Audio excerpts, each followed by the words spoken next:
At 10:53 a.m. on January 30th, 2007, a propane gas explosion destroyed the Little General convenience store in rural Ghent, West Virginia, near the city of Beckley.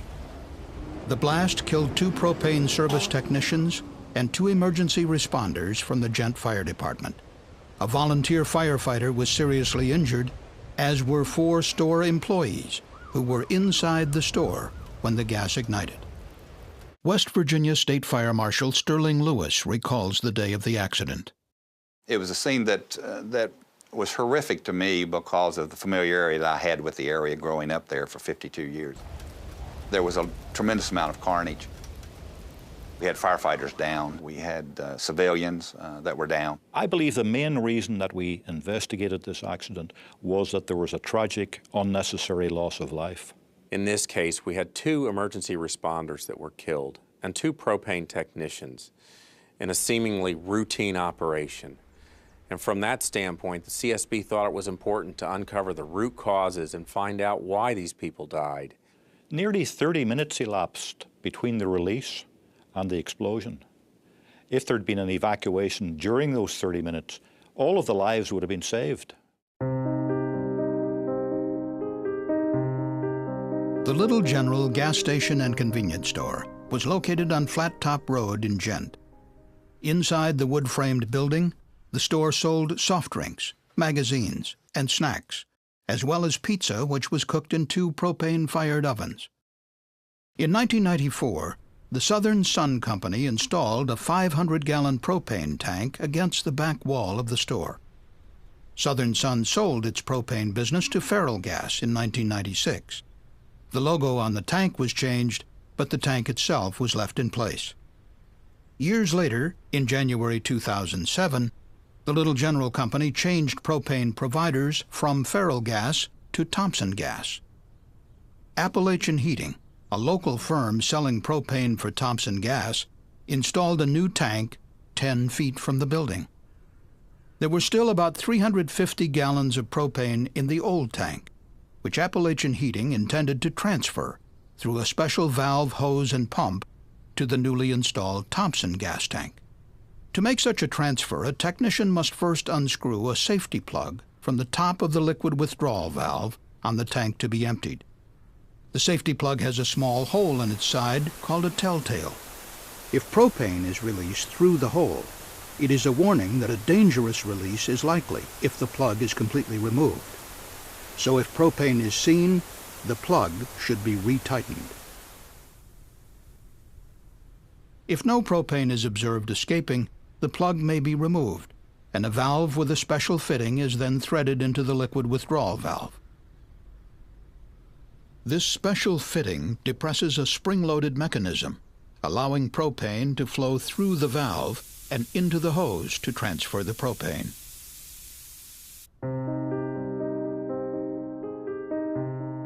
The CSB determined that on the day of the accident, several factors combined to turn what should have been a routine tank exchange into a tragedy. On the morning of January 30th, 2007, 2 technicians from Appalachian Heating arrived to put the new tank into service. The lead technician then departed for another job site, leaving an inexperienced junior technician to prepare for the transfer of propane unsupervised. At about 10:25 a.m., the junior technician began to unscrew the safety plug from the liquid withdrawal valve, a valve the CSB would later determine was permanently stuck in the open position. Propane likely flowed out of the hole in the plug, but the technician had not been trained on the importance of checking for the escaping gas. Immediately, as the technician removed the plug, a jet of propane sprayed upward through the valve. A billowing white cloud of flammable propane vapor formed behind the store.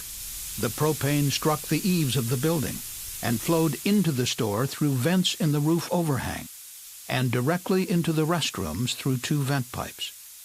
The flammable gas also diffused down through the ceiling. The gas, colored gray here for illustration, was invisible to the employees inside, but they noted the spreading odor associated with propane. The dense vapor also accumulated at ground level around the tank and the foundation of the building.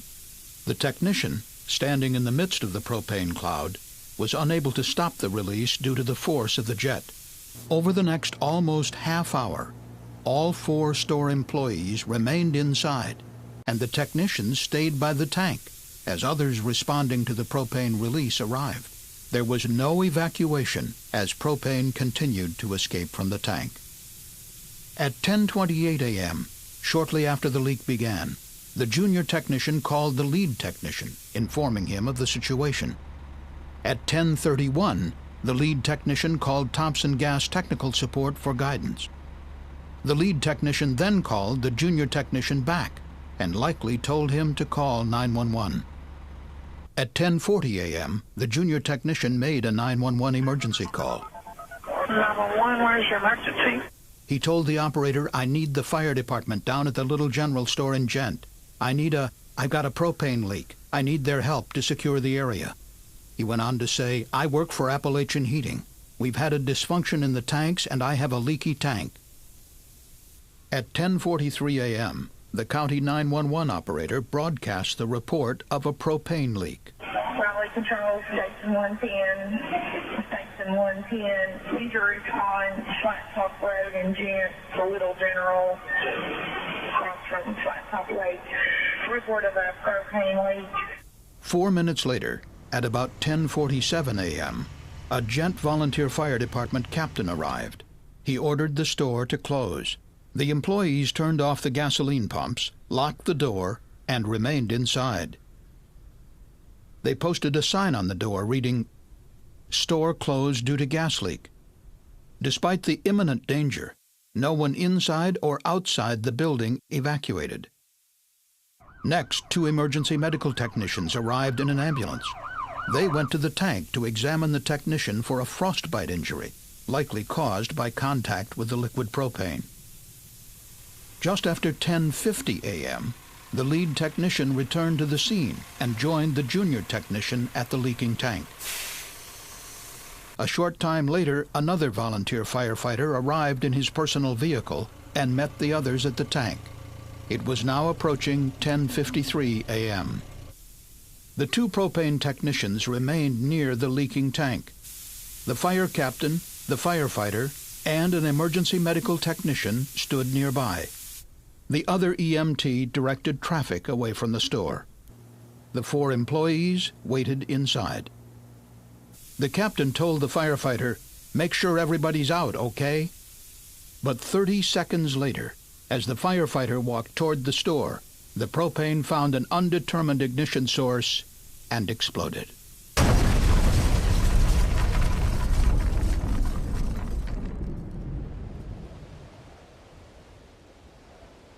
911, where's your emergency? The propane tank blew up. The building is gone. It's gone, lady. The explosion leveled the Little General Store, propelling building fragments in all directions. The propane tanks landed more than 50 feet away. I remember the store sitting there, and when I arrived, there was nothing sitting there. And that's about the best way to describe it that I know of. The 2 technicians, the fire captain, and the EMT standing near the leaking tank were struck by flying debris and killed. The 4 store employees and the other firefighters survived, but they sustained serious burns and other injuries. The EMT who had been directing traffic survived with an arm injury.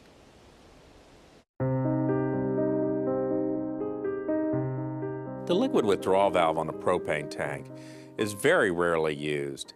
It is designed to enable propane companies to actually empty the tank of its contents. The CSB performed extensive testing and examination of the liquid withdrawal valve from the tank in Gent.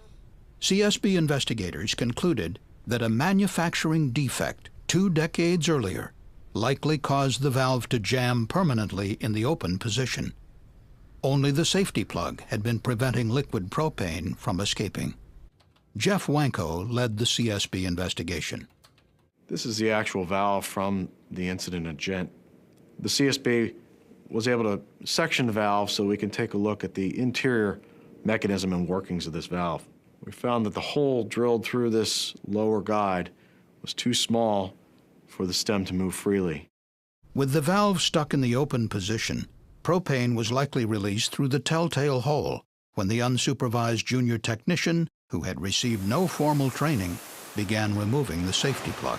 We found that the propane technician working on the tank was not trained in the standard procedures for the job tasks that he was doing, and that he likely removed the plug without checking the hole for a propane leak. The junior technician who was servicing the tank that morning had no training.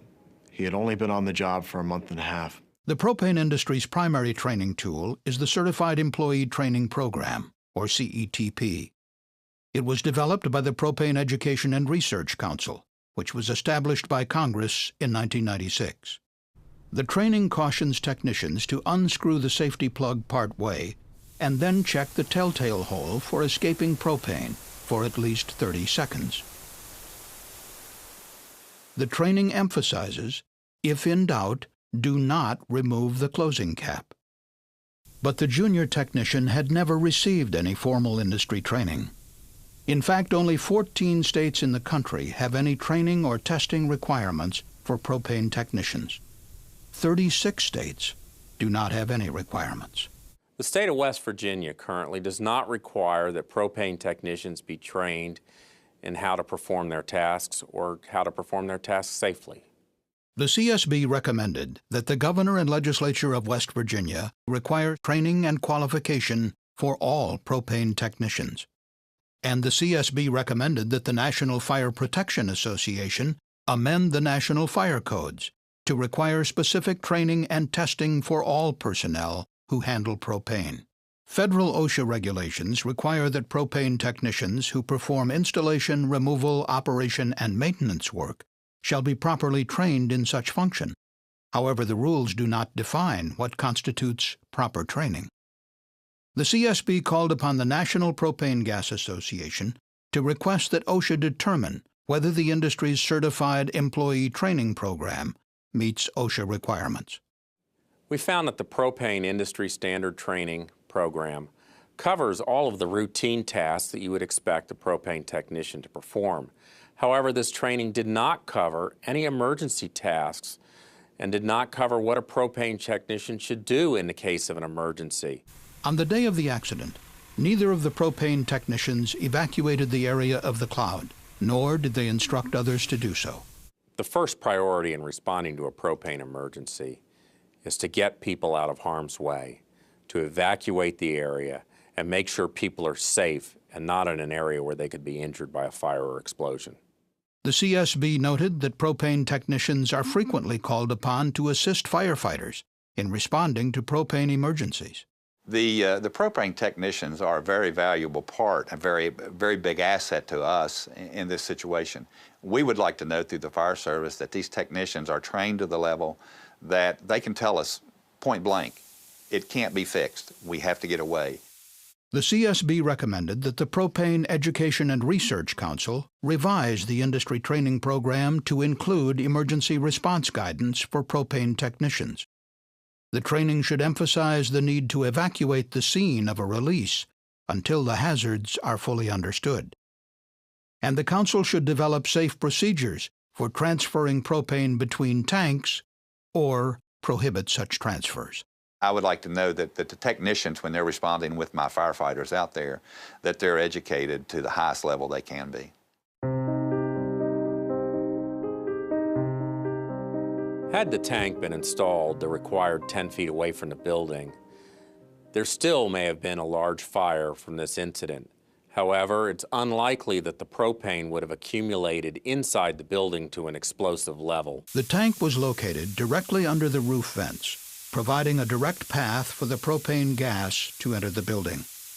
OSHA regulations and the West Virginia State Fire Code both require that 500-gallon propane tanks be located at least 10 feet away from buildings. But for more than a decade, feral gas personnel had allowed the propane tank to remain directly against the back wall of the Little General store, even as they refilled the tank more than 100 times since it was initially installed. The investigation team interviewed many delivery and service personnel who worked on this tank. All of them were well aware of the 10-foot separation requirement, and all of them were aware that this tank was in violation of that separation requirement. But none of them had reported the unsafe placement of this tank to their managers.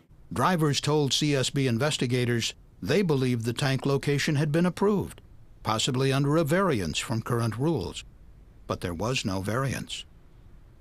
Although Feral Gas had twice inspected the propane system at the Little General Store in 2000, the tank was never relocated. The CSB recommended that Feral Gas establish an improved auditing system and an inspection program for propane systems based on the requirements of the National Fire Code for propane. The lesson on this is that fire departments, big and small, need to train on a regular basis on dealing with the hazards of a propane release and realize that the potential for an explosion here is very significant. And when an explosion occurs, it can have catastrophic consequences. Guidance for emergency responders recommends evacuation as the first task in a hazardous materials emergency. However, the fire captain's final direction, make sure everybody is out, came too late. Moments later, the store exploded.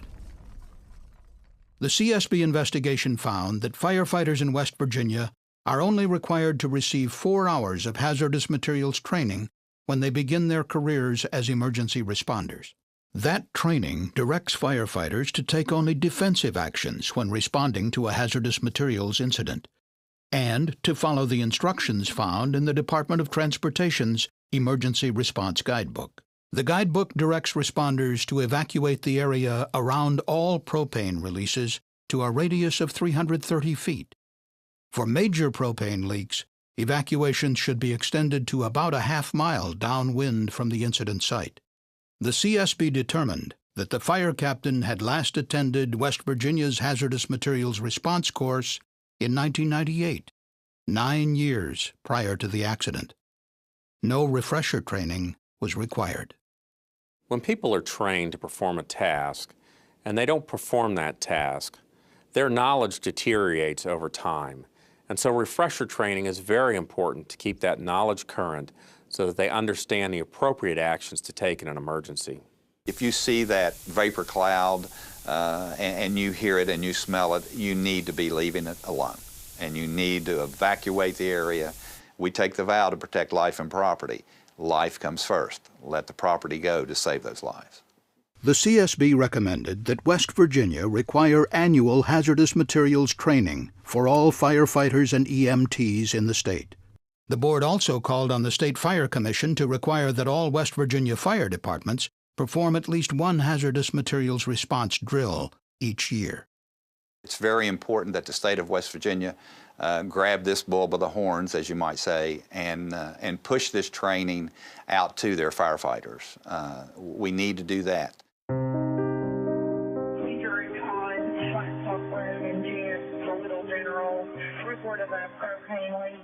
The CSB determined that the junior propane technician had called 911 from the Little General Store at 10:40 a.m., 13 minutes prior to the explosion. But he and the 911 operator did not exchange important information about the magnitude of the release or the potential danger to any people in the area. The only information the 911 operator relayed to the fire department was the address and the report of a propane leak. Well, 911 operators in the United States use sets of guide cards, sort of a question and answer, some pre-arrival instructions to the caller. The investigation team found that there is no guide card specific to propane. If a propane card existed, 911 operators certainly could have asked some critical questions about the nature of the release, where the release was occurring, if propane was getting into a building, and if people were being exposed. Answers to those questions might have led to different emergency response actions at the Little General Store. Instead, responders drove directly into the area, and the store employees and propane technicians remained in the danger zone. The lessons to be learned, I think, from this incident is anytime that a call goes into a 911 center, for them to relay the questions to the person calling in, to get that information, to discern what exactly is the situation. You know, do I have a small propane leak coming from my grill, or do I have a 500-pounder that's blowing and you know, completely out of control? The CSB recommended that the Association of Public Safety Communications officials develop a new emergency guide card for propane to assist 911 operators. And the board urged the West Virginia E911 Council to distribute guidance about propane emergencies to all 911 call centers in the state. The three causes of this accident were: 1, feral gas did not identify the hazard of the tank location or correct it. 2, Appalachian Heating did not train the propane technician and allowed him to work alone on the day of the incident. And 3, the propane technicians and emergency responders were not trained to evacuate the area immediately upon a propane release. There are about 17.5 million propane installations in the United States. Releases are occurring every day. Therefore, propane technicians, emergency responders, 911 operators have to be prepared for these emergencies. I think one of the key messages that I would like to pass along to the fire service is every incident you go on, whether it be a propane leak, a cat in a tree, it doesn't matter what we're going on. You have to take the same precaution on every one, because the bottom line for everything we do in the fire service is everyone comes home. Following the explosion, the Little General store was not rebuilt. Today, the site remains a memorial to the victims. We want to make sure that fire department personnel, emergency response personnel, propane technicians are not killed or injured in an incident like this. Propane is a widely used fuel, but deaths from propane explosions can be prevented. Thank you for watching this CSB safety video. For more information on the CSB investigation of the Gent propane explosion, please visit csb.gov.